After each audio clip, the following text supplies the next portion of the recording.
Les disciples ont vécu une aventure étonnante avec Jésus. Pendant 3 ans, ils étaient avec lui. Ils vivaient avec lui, ils mangeaient avec lui, ils faisaient la fête avec lui, ils partaient en mission avec lui. Et voilà que tout s'est arrêté avec Pâques.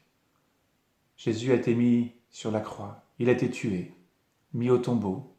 Alors certes, il est ressuscité et leur cœur était plein de joie en le retrouvant, mais voilà que de nouveau, il les quitte. C'est l'ascension, il monte au ciel. Et de nouveau, les voilà seuls, sans leur grand ami, sans leur maître, sans celui qu'ils avaient suivi. Ils avaient tout quitté pour lui. C'est terrible. Et certainement que tu peux comprendre quelque chose de ce qu'ils ont vécu là, à ce moment-là, avec ce que nous traversons depuis 2 mois. 2 mois que tu n'as pas vu tes copains. 2 mois que tu n'as pas vu peut-être aussi tes grands-parents ou des personnes qui te sont très chères et ça te manque et ça fait mal.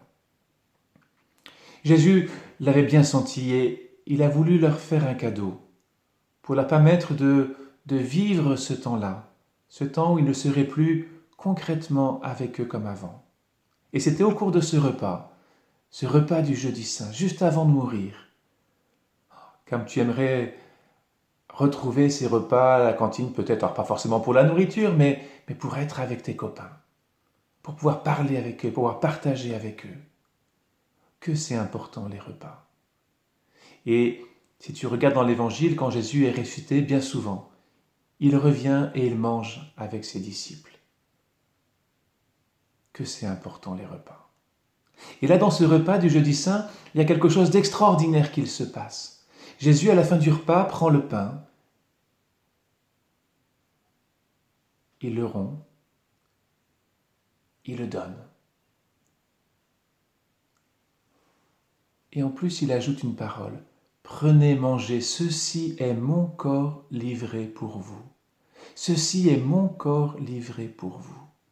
Ce pain que je vous partage, que je vous donne, ce n'est plus simplement un morceau de pain pour faire un peu nos forces, c'est moi, tout entier, qui me donne à vous. Le signe de ma présence à vos côtés, c'est ce pain, pour qu'il soit votre force, pour qu'il soit votre nourriture, pour qu'il vous remplisse le cœur, votre corps tout entier, par ma présence et mon amour. Waouh! Jésus n'est plus là, mais il leur laisse ce signe, ce sacrement de sa présence. Et il leur demande, faites cela en mémoire de moi. Ce n'est pas un geste que j'ai fait simplement pour aujourd'hui, mais je vous le confie, pour que vous le refassiez et qu'ainsi ce signe de ma présence soit toujours avec vous. Et que jamais vous ne vous sentiez seul, que jamais vous ne vous sentiez abandonné, que jamais vous ne vous sentiez sans force, la force de mon amour, la force de ma présence, la force de cette nourriture que je vous donne. Ce sera compliqué à comprendre pour les apôtres. Ils ont goûté ce moment-là intense avec lui et ils ont repris leur route après Pâques.